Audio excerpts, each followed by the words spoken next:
Hello students, this is Dilip Pawar, Assistant Professor History working at Government College, Nagaur. तो जो last ई lecture था उसमें अपन ने बात की थी 1848 की क्रांति के बारे में। तो उसी क्रम में अपन आगे चलते हुए आज बात करते हैं जो 1848 की क्रांति हुई, पहले फ्रांस में भी, फिर उसका प्रभाव पूरे यूरोप के अंदर पड़ा। तो उस क्रांति की कमियां क्या थी, लिमिटेशंस क्या है 1848 की क्रांति की। तो सबसे पहली कमी इस क्रांति में यह रही कि there was lack of unity among revolutionaries. इसका मतलब क्या है, जो क्रांतिकारी थे उनके अंदर एकता नहीं थी, अलग अलग उद्देश्यों के हिसाब से विद्रोह में शामिल हुए थे। तो there was no unity among the revolutionaries, एकता की कमी थी। जैसे इसमें एग्जाम्पल दे रखा है, तभी मैं आपको अक्सर बताता हूँ कि जब भी आप कोई एनालिसिस का पॉइंट लिखते हो, जैसे आपने यहाँ पे लिख दिया कि एकता की कमी थी विद्रोहियों के बीच में 1848 के क्रांति में, अब उसका एग्जाम्पल भी देने की कोशिश करो ताकि जो आप कह रहे हो बात वो पूरी तरीके से स्पष्ट हो जाए, पूर्ण हो जाए। अब इसमें एग्जाम्पल क्या है, हंगरी। हंगरी जो देश था जहां पे विद्रोह हुआ था 1848 के समय, उस देश में जो विद्रोही थे दो भागों में बट गए। एक विद्रोही थे लिबरल, जो उदारवादी व्यवस्था चाह रहे थे, लिबरल। और दूसरे जो थे विद्रोही, वो नेशनलिस्ट थे, वो राष्ट्रवादी थे। तो इनके भी गुट बने हुए थे विद्रोही के, कहने का मतलब ये है। तो हंगरी में लिबरल्स और नेशनलिस्ट के बीच में गुटबाजी थी, दोनों अलग अलग गुट थे, दोनों अलग अलग उद्देश्यों के हिसाब से विद्रोह कर रहे थे। उसी प्रकार से अपन इटली के बारे में बात करते हैं, क्योंकि जो 1848 की क्रांति फ्रांस में हुई, उसका प्रभाव यूरोप के लगभग सभी देशों में पड़ा। तो इटली के अंदर भी यही समस्या थी, जो भी विद्रोही थे, जो भी इटली का एकीकरण करना चाह रहे थे, उनमें आपस में गुटबाजी थी। जैसे माजिनी, माजिनी के बारे में आपने पढ़ा होगा, इटली के एकीकरण से संबंधित बहुत ही बड़ी शख्सियत है माजिनी। तो माजिनी एक गणराज्य की स्थापना करना चाह रहा था इटली के अंदर, इटली को एकीकृत करते हुए एक गणराज्य की स्थापना करना चाह रहा था। दूसरी तरफ मोनार्किस्ट लोग थे। मोनार्किस्ट कौन थे, जो राजतंत्र के समर्थक थे, यानी वो राजा का ही शासन कायम करना चाह रहे थे। तो दो प्रकार के गुट इटली में भी रहे हैं। तो इसी इससे हम यही कहना चाह रहे हैं कि जो विद्रोही है उसके अंदर एकता नहीं थी। फिर अगला कारण कि इसके लिमिटेशंस क्या है, prompt cooperation and reactionary rulers. अब इसका क्या मतलब है, जब भी कहीं पे विद्रोह होता था तो जितने भी शासक हुआ करते थे यूरोप के अलग अलग देशों में, वो तुरंत एकता का प्रदर्शन करते थे और एक हो जाया करते थे विद्रोह को दमन करने के लिए। जैसे जो ऑस्ट्रिया है, ऑस्ट्रिया का चांसलर था मेटरनिक, को दूसरे देशों में भी अपनी सेना भेजा करता था कि वहां पे किसी शासक के खिलाफ विद्रोह हुआ है तो विद्रोह को कुचल दिया जाए। So there was prompt cooperation, इनके बीच में, इन शासकों के बीच में, यूरोप के सभी शासकों के बीच में सहयोग बहुत अधिक था। वो हर हाल में विद्रोहियों का दमन करना चाह रहे थे। जैसे इसमें एग्जाम्पल दे रखा है, आपने ये बात कह दी, अब एग्जाम्पल क्या है, आप कैसे अपनी बात को पूर्ण करोगे। रशिया और ऑस्ट्रिया सेंट फोर्सेस, यानी यूरोप में अलग अलग जगह पे विद्रोहियों का दमन करने के लिए रशिया और ऑस्ट्रिया दोनों ने अपनी सेना भेजी। तो इस प्रकार से हम देखते हैं जो विद्रोही है उनकी कंडीशंस काफी पुअर हो जाती है। फिर इसके बारे अपन आगे बात करते हैं, डिस्ट्रस्ट इन रेसेस। यूरोप क्या था, कई प्रकार की नस्लों में विभक्त था। एक नस्ल किसी दूसरे नस्ल के ऊपर यकीन नहीं करती थी, इनके बीच में डिस्ट्रस्ट था। जैसे इसमें एग्जाम्पल दे रखा है कि नस्लों के बीच में किस प्रकार से डिस्ट्रस्ट उत्पन्न हुआ, यानी एक दूसरे का यकीन नहीं करते थे। जैसे ऑस्ट्रियन एम्पायर क्या था, ऑस्ट्रिया का जो साम्राज्य था उसमें विभिन्न नस्लों के लोग रहा करते थे। तो इनके बीच में एकता होना असंभव से चीज थी। यही विद्रोहियों की एक बहुत बड़ी कमजोरी रही है कि वो एकता स्थापित नहीं कर पाए विभिन्न नस्लों के बीच में। हर नस्ल के अपने अलग अलग उद्देश्य थे, तो कैसे वो शासक के खिलाफ एक हो। उसी प्रकार से बोहेमिया, बोहेमिया एक जगह है जहाँ पे एक तो चेक, चेक जो राष्ट्र है यूरोप में, एक तो चेक नस्ल के लोग थे और दूसरा जर्मन नस्ल के लोग थे। इनके बीच में आपस में संघर्ष चला करता था। जैसे अपन भारत में अगर बात करें कि ब्रिटिश शासन को उखाड़ फेंकना था पहले, तो हिंदू और मुसलमानों को तो एक होना पड़ेगा, तभी तो ब्रिटिश शासन को अपन उखाड़ फेंकेंगे। ये कमी यूरोप में भी रही है, विभिन्न प्रकार की नस्ल थी और उनके बीच में सहयोग का अभाव था। जैसे इसमें कहा है कि एक स्टेटमेंट है, deeply laid time bomb, class हेटेड, national jealousy, pan Germanism, pan Slavism. अब इसका मतलब क्या है कि 1848 की क्रांति में जो नस्लों के बीच में भेद थे, जो रेसेस के बीच में भेद थे, वो खुल के सामने आ गए। तो एक प्रकार का टाइम बम था ये, क्योंकि जो क्लास हेटेड थी, जो वर्ग के प्रति जो घृणा थी, किसी वर्ग के प्रति जो घृणा थी, जो जेलेसी थी, एक दूसरे से जला करते रहे, जो पैन जर्मनिज्म है, जर्मन लोग सभी मिलके एक जर्मनी राष्ट्र का निर्माण करना चाह रहे थे, स्लाव लोग मिलके एक और राष्ट्र का निर्माण करना चाह रहे थे, पैन स्लाविज्म का मतलब क्या है, जितने भी स्लाव नस्ल के लोग हैं वो मिलके अलग अलग क्षेत्रों को मिलाकर एक अपने लिए अलग से राष्ट्र का निर्माण कर लिया। तो इनकी आकांक्षा, इनके एम्बिशंस अलग अलग थे, इसलिए कहा गया है it was a deeply laid time bomb. तो यही एक बहुत बड़ा कारण बना है आगे चल के नस्ल के बीच में जो कॉपरेशन नहीं था, अलग अलग नस्लों के बीच में जो इनके बीच में जो एक दूसरे के प्रति घृणा और जेलसी थी, इसी के कारण प्रथम विश्व युद्ध आगे चल के हुआ। फिर अगली लिमिटेशन क्या है, effect in urban not rural. तो जो 1848 की क्रांति है उसका अधिकांश प्रभाव हमें शहरी क्षेत्रों में देखने को मिलता है। यूरोप के जो ग्रामीण इलाके हैं वहां पे 1848 की क्रांति का कोई प्रभाव नहीं देखने को मिला।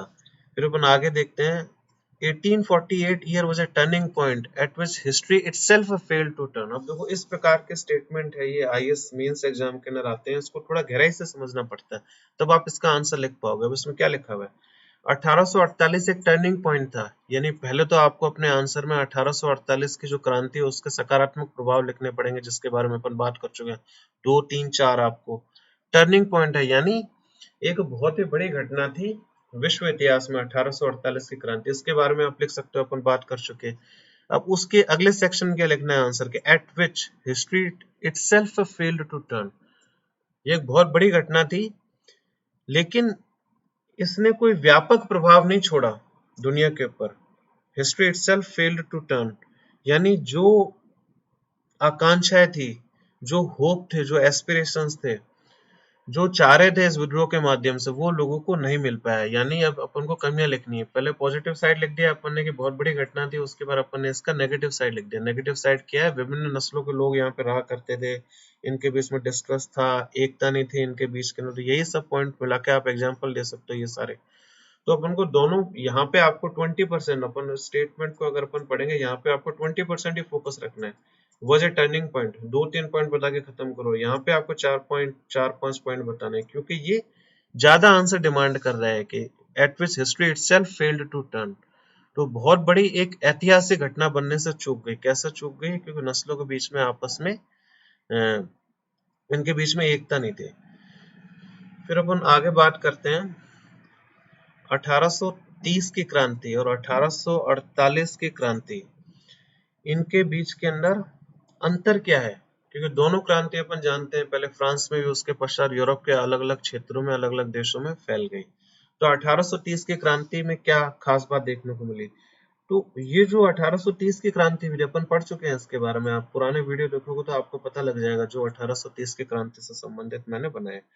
तो जो 1830 की क्रांति थी उसके पीछे कारण कौन से थे, राजनीतिक और सामाजिक कारण थे, ठीक है, विदेश नीति का कारण नहीं था 1830 की क्रांति में। यानी विदेश नीति उसमें शासकों के द्वारा अच्छी थी, उसके बावजूद विद्रोह हुआ तो विद्रोह राजनीतिक और सामाजिक कारणों से हुआ है।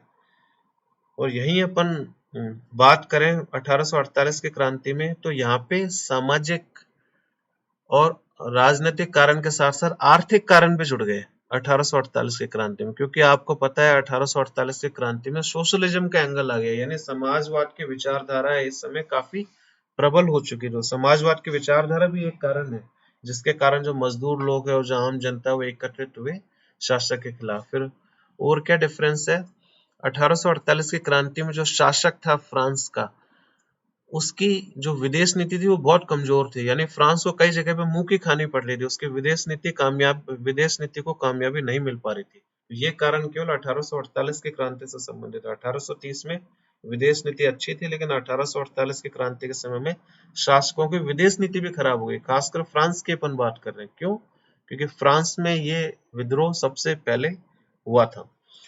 फिर अपन आगे बात करते हैं 1830 की क्रांति के समय के अंदर जो नेशनलिज्म था, जो राष्ट्रवाद की भावना थी, वो इतनी अधिक प्रबल नहीं थी। केवल बेल्जियम में ही हमें राष्ट्रवाद उस समय में देखने को मिला, बेल्जियम में। और 1848 की क्रांति के बारे में बात करें तो यहाँ पे राष्ट्रवाद की भावना सभी देशों में फैल गई, सभी क्षेत्रों में फैल गई। जैसे जर्मनी, इटली, हंगरी, आपको पता है ना, राष्ट्रीयता के आधार पे ऑस्ट्रिया से हंगरी को अलग किया गया 1848 की क्रांति के पश्चात। तो राष्ट्रवाद की भावना सभी देशों में इस समय में फैल गई, क्योंकि जब राष्ट्रवाद की भावना आती है ना विभिन्न नस्लों के बीच में, तो वो अपने लिए एक क्षेत्र का डिमांड करते हैं कि हमें एक क्षेत्र चाहिए, हमारा खुद का राष्ट्र स्थापित होना चाहिए, और लेकिन उसके पीछे भावना क्या होती है? राष्ट्रवाद की भावना। तो फिर थोड़ा सा अपन क्वेश्चंस के बारे में देख लेते हैं। 1848 was a dividing line in European history. एक विभाजक का कार्य किया एक 1848 की क्रांति ने यूरोप के इतिहास में, और as both nationalism and socialism learned lessons. अब इसमें क्या लिखा है कि it was a great dividing line, का मतलब क्या है कि बहुत बड़ी घटना है 1848 की क्रांति यूरोप के इतिहास में, क्योंकि यहाँ पे राष्ट्रवाद और समाजवाद दोनों ने कुछ सीख ली यहाँ पे। यानी कहने का मतलब ये है कि राष्ट्रवाद की भावना थी उसको भी बहुत अधिक कामयाबी नहीं मिली, और समाजवाद की जो भावना थी उसको भी बहुत अधिक कामयाबी नहीं मिली यहाँ पे। तो कहने का मतलब है इन दोनों ने कुछ सीख लिए। आने वाले समय में हम देखते हैं कि जो राष्ट्रवाद है वो बहुत ही प्रबल शक्ति के रूप में यूरोप में आई, और समाजवाद भी बहुत प्रबल शक्ति के रूप में यूरोप में आई।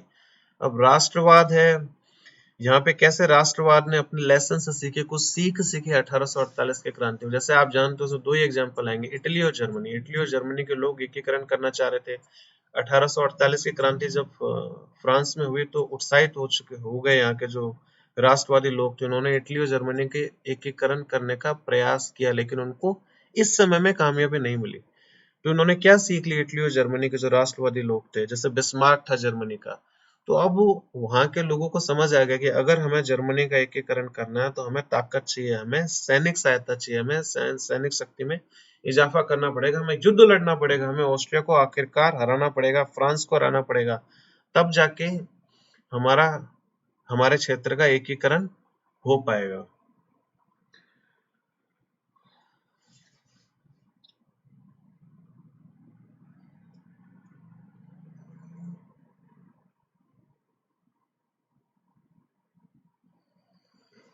तो इसी के साथ ही अपन यहाँ पे अपना जो डिस्कशन है ये समाप्त करते हैं। आप मेरे साथ जुड़ने के लिए आप लोगों का बहुत बहुत धन्यवाद।